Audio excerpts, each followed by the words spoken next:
Mama saya usianya 70 tahun, menderita asam urat, sudah tidak makan makanan dikonsumsi atau dipantang, tapi pada saat cek lagi masih tinggi asam uratnya. Kenapa? Sudah saya hapus postingannya. Kenapa? Karena yang saya pelajarin ya, saya nggak ngomong yang di luar, yang saya pelajarin kan gini, tubuh kita ini kan bukan bukan sendirian, artinya ada emosinya, ya. Apalagi bahasa lisan ini kan jahatnya luar biasa kalau keluarnya buruk, ya. Kemarin postingan saya hapus itu adalah emping sekeping bikin asam urat naik. Ada baca nggak? Itu saya malas berdebat, tapi memang faktanya begitu. Masa makan emping satu asam uratnya 8? Kok bisa gitu loh? Ya, tubuh kita itu, Bapak sekalian, tadi ya, setiap organ tuh seperti punya emosi sendiri gitu loh. Setiap organ tuh punya ruhnya sendiri, ya. Kayak ini biar gampang ya. Dan tiap itu tuh emosinya beda-beda. Setiap organ tadi.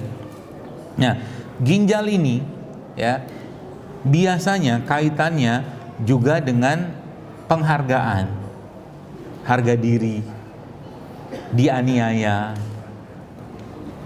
Percaya atau nggak percaya, saya ketika ada orang konsul kayak begini, kadang-kadang saya nggak langsung kasih herbalnya apa. Contoh nih, ini kejadian nyata kemarin, beberapa bulan lalu. Ada teman dia konsul, ibunya bukan asam uratnya, ureum kreatinine tinggi. Itu loh indikator ginjal itu kan. Dan katanya itu sudah disarankan untuk cuci darah.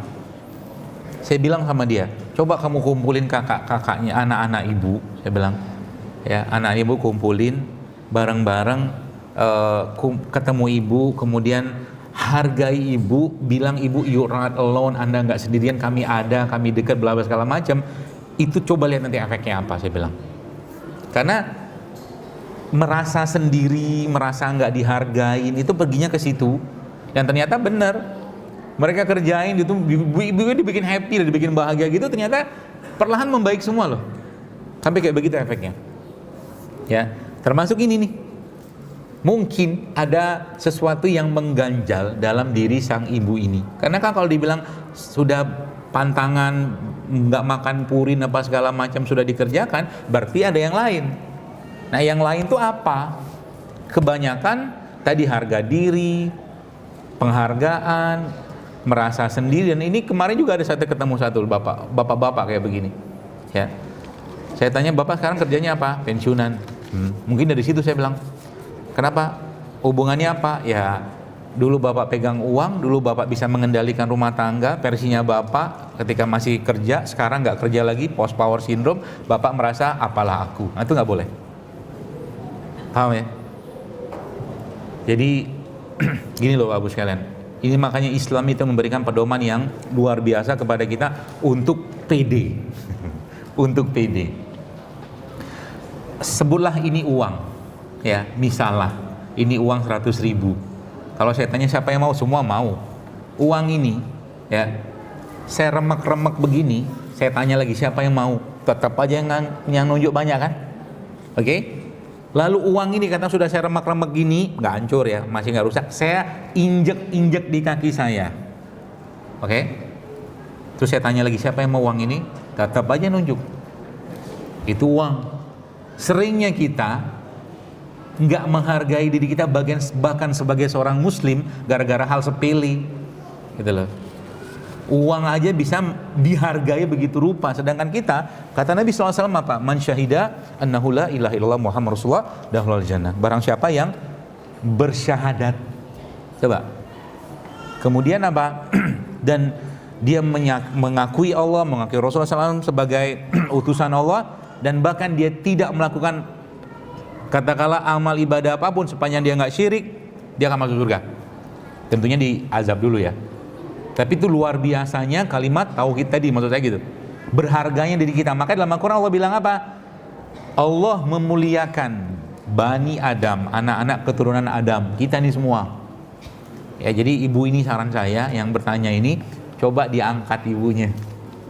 Dimuliakan, dihargain supaya dia tidak merasa apalah aku. Nggak boleh. Jangan pernah merasa siapalah aku. Aku ya Muslim. Allah memuliakanku, gitu loh. Siapapun latar belakang kita, ya, mau kata dari keluarga biasa, keluarga hebat. Dalam Al-Quran tuh kata kunci cuma satu. Inna akramakum indallahi atqakum. Yang paling mulia itu hanya yang bertakwa. Selesai. Harus pede. Rumah cuma 3 kali 3 doang, enggak apa-apa. Enggak punya rumah ngontrak, enggak apa-apa. Tapi mentalnya itu yang terjaga. Aku nih hambanya Allah. Aku bisa datang ke masjid. Aku punya Tuhan yang maha kaya. Selesai. Enggak ada lagi ya cerita-cerita kita nggak pede itu. Ya, Anda bayangkan kalau pernah tahu kisahnya Rubi bin Amir itu. Rubi bin Amir ini kan salah satu sahabat Nabi yang diutus oleh Sa'ad bin Abi Waqqas untuk ketemu dengan Rustum, panglima Persia. Rubi bin Amir sekalian sudah tua. Dia ikut perang saat itu, perang penaklukan Madain sekalian. Bawa alat perang boro-boro pedang segala macam, pisau dapur, panci segala dia bawa sama dia. Tapi Sa'ad bin Abi Waqqas ya utus dia bertemu dengan Rustum. Di depan Rustum dia bilang apa? Dia bilang, kami datang ke sini untuk mengajak engkau menyembah Tuhan yang satu. Gitu. Keren kan? PD-nya luar biasa. Mereka dulu begitu, dan harusnya kita juga bisa mencontoh. Jadi supaya nggak kena asam urat. Jadi asam urat ini penzoliman. Jadi kalau ada suami kena asam urat, kata guru saya, coba cek apa yang dilakukan istrinya. Bisa jadi penganiayaan. Penganiayaan itu bukan digebukin, bukan loh. Tapi suaminya nggak dihargai. Itu makanya dalam Islam kenapa kita dilarang untuk menikah dengan orang yang tidak selevel. Karena efeknya sampai ke penyakit nanti. Bahkan menikah tuh paling bagusnya gimana? Kalau saling cinta itu paling bagus. Kalau dijodohin bagus nggak? Bagus aja. Cuman ada potensi penyakit, ada. Ya, apalagi sama-sama penggemar tepung. Jadi nggak ada yang suami suka tepung, istri suka tepung. Dua-duanya penyakit diabetes nanti. Coba lihat ya. Biasanya begitu. Ya, maka harus ada jadi stopper, satunya stopper, atau loss. Ya. Gitulah. Cara mengatasi ini gimana? Tadi ya mungkin penyebabnya bukan dari makanan.